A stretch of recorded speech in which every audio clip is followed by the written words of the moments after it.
Good morning friends, welcome to the channel quick book learner. I am Sakshi और हम modern history की series में जो आज पढ़ेंगे वो है टॉपिक बक्सर का युद्ध, बैटल ऑफ बक्सर। हमने कल की क्लास में फ्रेंड्स पढ़ा था प्लासी के युद्ध के बारे में। हमने देखा था कि किस तरीके से प्लासी के युद्ध में जो अंग्रेजी सेनापति था, जो लॉर्ड क्लाइव, उसने किस तरीके से सिराजुद्दौला को धोखे से उनके विरोधियों को अपने साथ कर लिया और सिराजुद्दौला की हत्या कर देता है। सिराजुद्दौला की हत्या के साथ ही जो प्लासी का युद्ध है वो ख़त्म हो जाता है और वहाँ पर जो अगला शासक नियुक्त किया जाता है वो मीर जाफ़र रहता है। तो अब हमने देखा था कि प्लासी के युद्ध से ही ये भूमिका बन जाती है कि अब अंग्रेज़ जो हैं वो राजाओं को नियुक्त करेंगे, वो बंगाल का नवाब बनाएंगे, उनका जिसको मन करेगा उसको गद्दी पर बिठाएंगे और जिसको मन करेगा उसे गद्दी से बाहर कर देंगे। तो इस तरीके से अब जो अंग्रेज़ हैं वो किंग मेकर की भूमिका में आएंगे। तो इस तरीके से जब अंग्रेज किंग मेकर की भूमिका में आ गए, उन्होंने मीर जाफ़र को बनाया हुआ है। मीर जाफ़र का बहुत ज़्यादा आर्थिक दोहन होता है। हर पूरा बंगाल का जितना भी राजकोष था, जितना भी बंगाल से टैक्स कलेक्शन होता था, वो टैक्स कलेक्शन नवाब के पास जा ही नहीं रहा है। मीर जाफ़र अगर गद्दी पर बैठा है तो वो ये सोच कर बैठा है कि मुझे भी कुछ फ़ायदा होगा, लेकिन वो ये नहीं जानता था कि मीर जाफ़र को गद्दी पर बिठाने के लिए उसका फ़ायदा शायद यही गद्दी ही हो, बाकी जितना भी टैक्स कलेक्शन या रुपयों का जो भी फ़ायदा होगा वो सब कुछ ईस्ट इंडिया कंपनी को मिल रहा था। इसलिए अब अंग्रेज़ों की हर बात को मीर जाफ़र को मानना पड़ रहा था। क्यों? क्योंकि मीर जाफ़र खुद की काबिलियत से गद्दी पर नहीं बैठा था। सिराजुद्दौला को उसने धोखा दिया। क्यों? अंग्रेज़ों के पक्ष में आ गया। अंग्रेज़ों ने उसे विश्वास में ले लिया और वो भी लालच के चलते अपने नवाब सिराजुद्दौला की उसने हत्या कर दी। अब उसे चाहे उसका मन करे या ना करे, उसे अंग्रेज़ों की बात माननी ही पड़ती। और लगातार अंग्रेज़ों की हर बात को मानने की वजह से या रॉबर्ट क्लाइव की हर बात मानने की वजह से उसे क्लाइव का गीदड़ भी कहा जाता था। लेकिन चाहे कोई भी शासक हो, वो कब तक किसी की बात मानेगा? वो भी धीरे धीरे तंग आ चुका था, क्योंकि फ़ायदा उसका कुछ हो नहीं रहा था। और जब एक शासक गद्दी पर बैठता है तो जो जो लोग होते हैं या जो जनता होती है वो उम्मीद करती है शासक से, और अगर वो उम्मीद पूरी नहीं होती है तो वो धिक्कारती भी किसको है? शासक को ही धिक्कारती है। मीर जाफ़र के साथ यही हो रहा था। शासक था, उसे उसे हर बात की अवहेलना सहनी पड़ रही थी। और जो कोष था वो लगातार पूरा सब कुछ अंग्रेज़ों के पास, ईस्ट इंडिया कंपनी के पास जा रहा था। लगातार राजकोष का पैसा सारा कुछ ईस्ट इंडिया कंपनी के पास जा रहा था। और इसके चलते मीर जाफ़र भी अब धीरे धीरे अंग्रेज़ों के इस शोषणकारी चरित्र से तंग आ गया और उसने यहाँ बंगाल में ही, अगर हमें याद है, चिंसूरा नामक जगह बंगाल में ही है। ये आज आपका काम है कि आप लोकेशन चेक करोगे। चिंसूरा बंगाल के पास है। वहाँ पर डचों ने अपनी फैक्ट्री बना ली थी। अब जब डचों ने अपनी फैक्ट्री बना ली है तो अभी मीर जाफ़र क्या करेगा? मीर जाफ़र जाएगा और जाके डचों से मिलता है, डचों से सहायता मांगता है और ये सोचता है कि मैं एक काम करता हूँ, डचों की और अंग्रेज़ों की क्या करा देता हूँ, लड़ाई करा देता हूँ। ये दोनों युद्ध में लड़ते रहेंगे तो ये कम से कम मेरी तरफ तो इसका ध्यान नहीं होगा। और डच भी अपना फ़ायदा सोचते हैं कि अगर मैं यहाँ पर मीर जाफ़र के साथ मिलकर अंग्रेज़ों को हरा देता हूँ तो जो सबसे बड़ी इंडिया की कमर्शियल कंपनी बन जाएगी वो कौन हो जाएंगे? हम हो जाएंगे, डच हो जाएंगे। मीर जाफ़र जाता है डच की सहायता लेने, लेकिन अंग्रेज़ों को पता चल जाता है इस बारे में, और अंग्रेज़ जो हैं वो जाएंगे अंग्रेज़ जो जाएंगे वो डचों के पास जाएंगे डच से युद्ध करने के लिए। तो अंग्रेज़ जो हैं वो डचों से युद्ध करने के लिए जाएंगे और इसी युद्ध को जिस नाम से जाना जाता है वो नाम जाना जाता है बेदरा का युद्ध। ये बेदरा का युद्ध जो हुआ था ये 1759 में हुआ था और इसमें फाइनली अंग्रेज बुरी तरीके से डचों को क्या कर देते हैं? हरा देते हैं। अब क्योंकि अंग्रेजों को पता चल गया है कि मीर जाफ़र ने क्या किया है, बेईमानी करने की कोशिश की है। किसके साथ? ईस्ट इंडिया कंपनी के साथ। वो तुरंत जाएंगे। अभी डचों का तो सफाया हो गया, बचा कौन? मीर जाफ़र। तुरंत ही मीर जाफ़र को हटा करके बंगाल का नया नवाब बनाएंगे और बंगाल का नया नवाब किसको बनाएंगे? मीर कासिम को बनाएंगे। तो फ्रेंड्स, हमने यही देखा कि मीर जाफ़र भी धीरे धीरे अंग्रेज़ों के इस शोषणकारी चरित्र से तंग आ गया है और उसने चिंसूरा में स्थित डचों से मिलकर अंग्रेज़ों के खिलाफ षड्यंत्र करना प्रारंभ कर दिया है।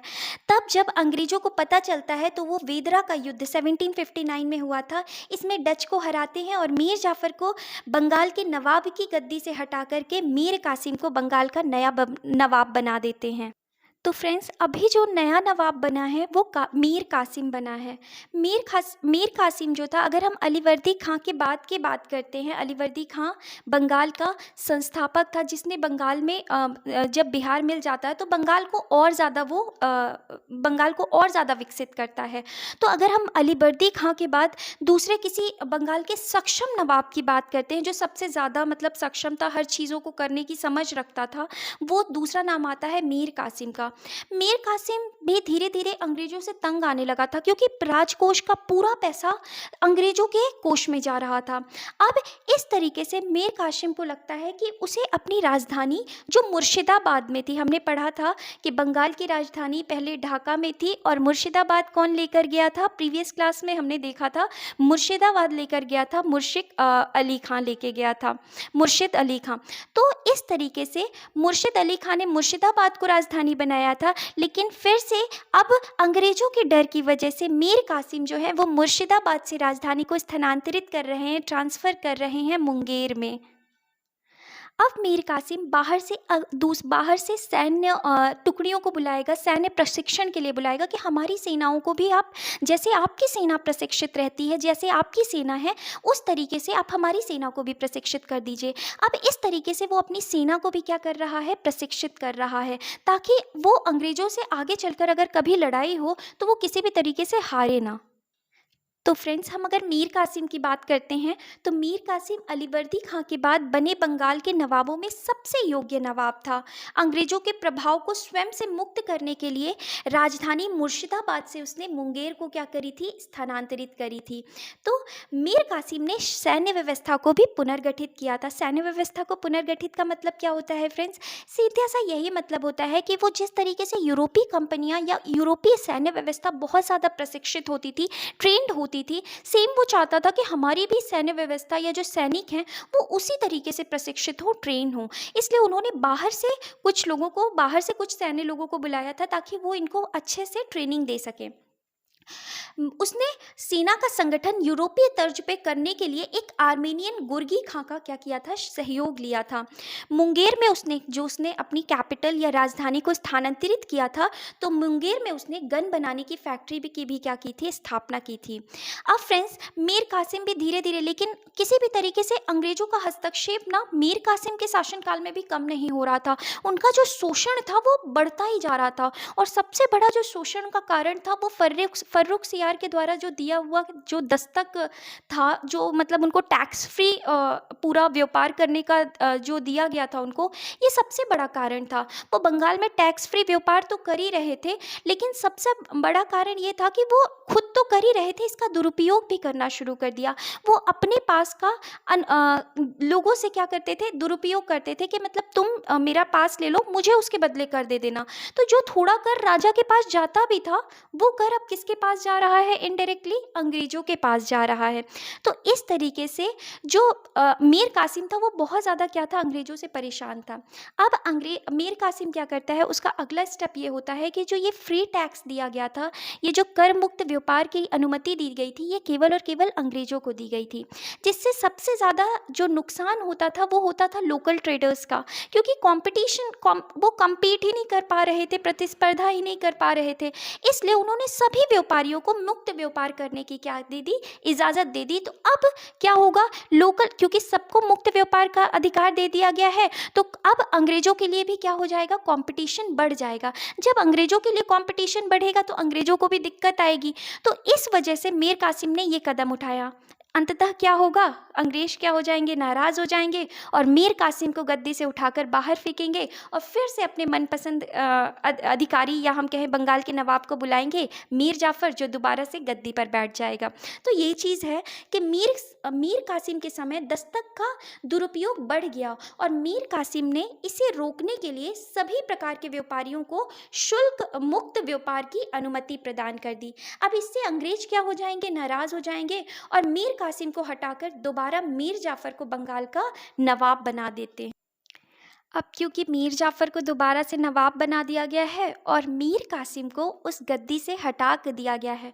मीर कासिम जो था वो तुरंत अब क्या करेगा, क्योंकि वो तो नवाब की गद्दी पर बैठा नहीं है। वो जानता था कि वो अंग्रेज़ों से अकेले लड़ पाने में सक्षम नहीं है। अब वो सहायता के लिए जाएगा। सहायता के लिए किसके पास जाता? डचों को वो पहले ही हरा चुके हैं और उसको अब कंपनी पर ज़्यादा विश्वास नहीं था। उसने सोचा कि अब मैं जाऊँगा तो अपने ही दोस्तों के पास जाएगा, अपने ही राज्य के आसपास के लोगों के पास जाएगा। तो अब देखते हैं कि क्या होता है आगे। अब वो किसके पास जाएगा सहायता के लिए? तो जाएगा शाह आलम द्वितीय, जो उस समय मुगल सम्राट थे। और दूसरे किंग के पास जाता है जो अवध के नवाब थे, शुजाउद्दौला। वो बताता है कि कैसी कैसी कंडीशन है। मीर कासिम का साथ दे रहे हैं शाह आलम द्वितीय और अवध के नवाब शुजाउद्दौला।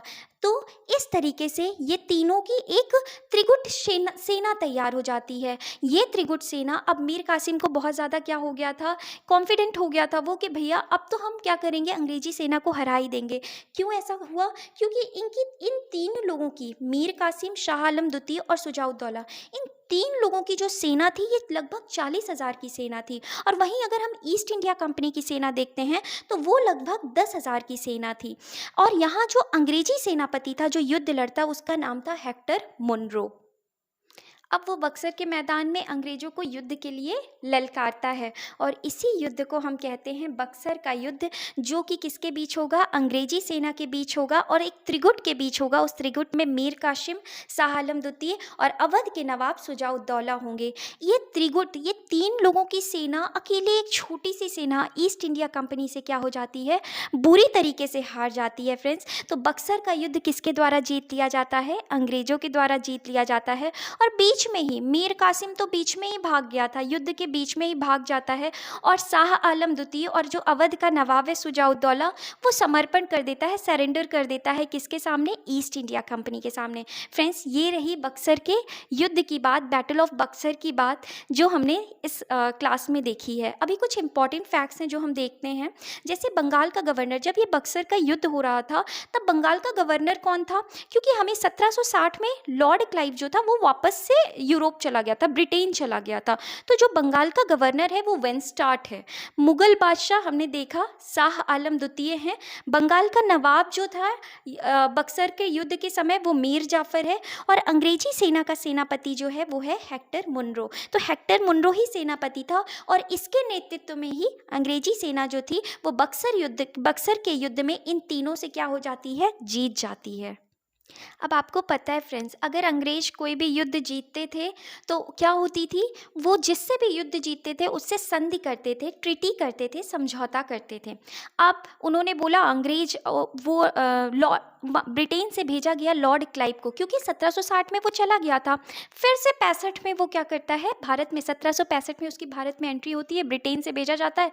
बोला जाता है क्योंकि ये युद्ध जो है बक्सर का वो हमने क्या कर लिया है? जीत लिया है, तो अब आप जाइए और ट्रीटी कीजिए। लॉर्ड क्लाइव कहता है, किसको कहेगा? शाह आलम द्वितीय को और अवध के नवाब शुजाउद्दौला से कि आइए इलाहाबाद में हमसे मिलिए, हम आपसे ट्रीटी करेंगे। वहाँ पे इलाहाबाद के जो नवाब हैं जो मुगल सम्राट के नवाब हैं और जो अवध के नवाब हैं, वो दोनों एक दूसरे से लॉर्ड क्लाइव से कहेंगे कि ये तो मीर कासिम तो है नहीं। वो कहेंगे ठीक है, जो है वही आओ। अब इस तरीके से इलाहाबाद में जो है शाह आलम द्वितीय और अवध के नवाब शुजाउद्दौला जाएंगे और अंग्रेज और शुजाउद्दौला और शाह आलम द्वितीय के बीच में जो है वो संधि होगी। अब इसी संधि को कहा जाता है इलाहाबाद की संधि। इलाहाबाद की संधि जो हुई थी, पहली संधि जो हुई थी वो 12 अगस्त 1765 में हुई थी।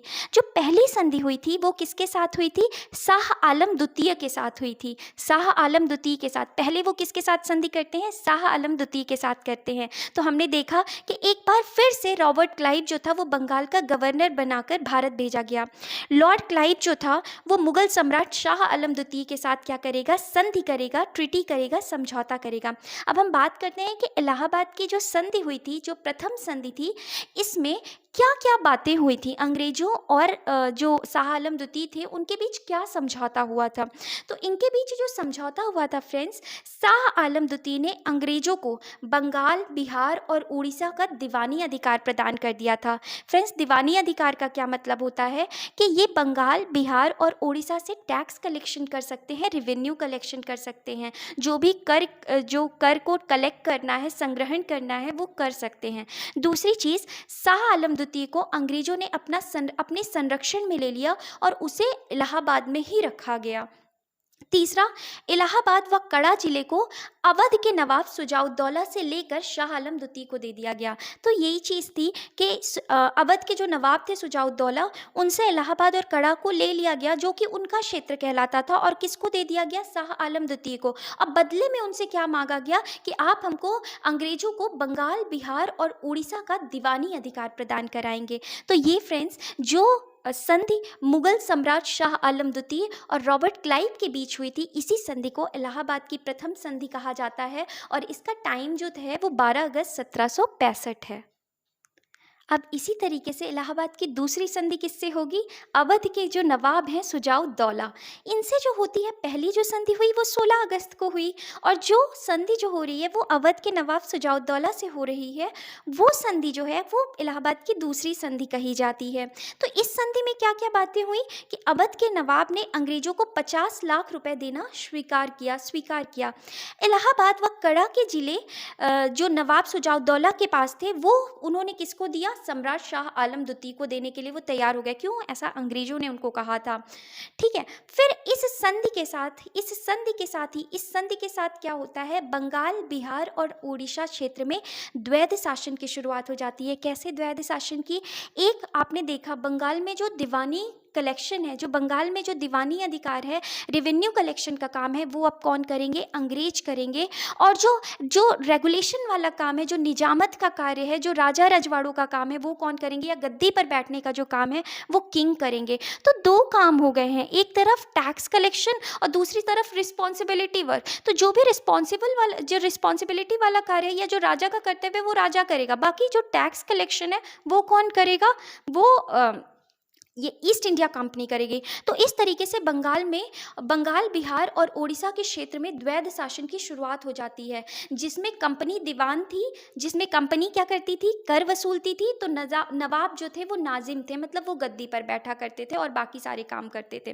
तो इस तरीके से फ्रेंड्स, अगर हम बात करें तो द्वैध शासन जो था वो कब तक लागू था? 1765 से 1772 में। द्वैध शासन जो शब्द है वो सबसे पहले जो प्रयोग किया गया था वो लियो कार्टियस के द्वारा प्रयोग किया गया था, और 1772 में अगर द्वैध शासन खत्म किया गया तो किसके द्वारा या किसने समाप्त किया? तो वॉरेन हेस्टिंग्स ने समाप्त किया था।